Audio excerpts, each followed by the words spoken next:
रिया 19 साल की थी और 12वीं कक्षा में पढ़ाई कर रही थी।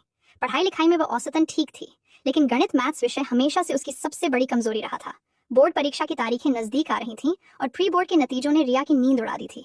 गणित में उसके नंबर इतने कम थे कि उसे डर था कि वह फेल न हो जाए। स्कूल के गणित के शिक्षक, जिन्हें सब गुरुजी कहते थे, स्कूल के बाद अपने घर पर भी बच्चों को मार्गदर्शन दिया करते थे। एक दिन कक्षा खत्म होने के बाद रिया हिम्मत जुटाकर उनके पास गई और बोली, सर, गणित में मेरे नंबर बहुत कम आ रहे हैं। अगर ऐसा ही रहा तो मैं बोर्ड में पास नहीं हो पाऊंगी। गुरुजी ने मुस्कुराते हुए रिया की ओर देखा और धीमी आवाज में कहा, नंबर बढ़ाना कोई बड़ी बात नहीं है रिया, बस तुम्हें थोड़ी मेहनत और सही दिशा की जरूरत है। रिया को लगा कि सर शायद अतिरिक्त मार्गदर्शन देंगे, लेकिन गुरुजी का अगला संकेत कुछ अलग था। उन्होंने रिया से कहा कि अगर वो अपने नंबरों में बड़ा सुधार चाहती है तो उसे उनके घर आना होगा। रिया के मन में झिझक थी, इसलिए उसने सीधे शब्दों में अपनी शर्त और सवाल रखा, सर, नंबर बढ़ा दोगे ना अगर मैं आपसे मिलने आपके घर आ गई तो? गुरुजी ने आश्वासन देते हुए कहा, हाँ, उसकी चिंता तुम मत करो, बस तुम कल शाम को आओ, लेकिन एक काम करना, आते समय सरसों का तेल लेती आना। रिया को यह बात थोड़ी अजीब लगी कि गणित की पढ़ाई के लिए सरसों के तेल की क्या जरूरत है, लेकिन पास होने का डर और गुरुजी का प्रभाव इतना गहरा था कि उसने इस अजीब मांग पर सवाल उठाना सही नहीं समझा। अगले दिन रिया ने घर पर झूठ बोला और अपनी माँ से कहा कि स्कूल के बाद गणित की एक्स्ट्रा क्लास है, इसलिए उसे घर लौटने में देर हो जाएगी।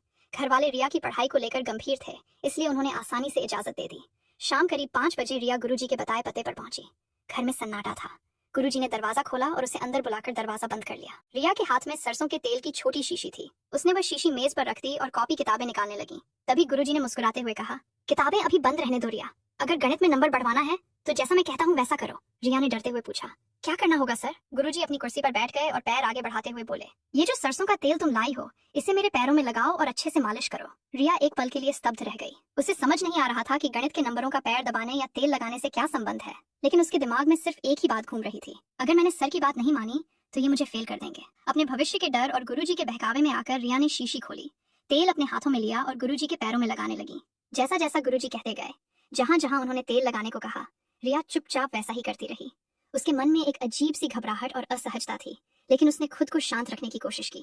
लगभग 2 घंटे तक रिया वहां रुकी रही। इस दौरान गुरुजी ने उसे सांत्वना दी कि अब उसे नंबरों की चिंता करने की जरूरत नहीं है।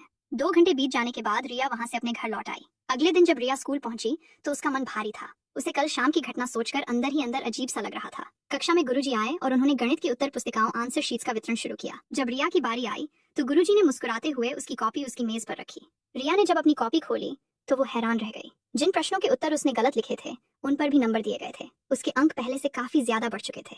गुरुजी ने अपना वादा पूरा कर दिया था, उसके नंबर बढ़ चुके थे, लेकिन उन बढ़े हुए नंबरों को देखकर रिया को कोई खुशी महसूस नहीं हुई। उसे एहसास हुआ कि उसने नंबर पाने के लिए जो रास्ता चुना वह गलत था। किसी के गलत दबाव या बहकावे में आकर अपनी गरिमा से समझौता करना सही फैसला नहीं था। इस घटना ने रिया को एक महत्वपूर्ण सबक सिखाया। उसने समझा कि सच्ची सफलता का कोई छोटा रास्ता नहीं होता और मेहनत से कमाए गए अंक ही असली पहचान बनाते हैं। किसी के भी गलत बहकावे में आकर अनुचित मांग मानने के बजाय हमेशा उसका विरोध करना चाहिए और सही रास्ता चुनना चाहिए।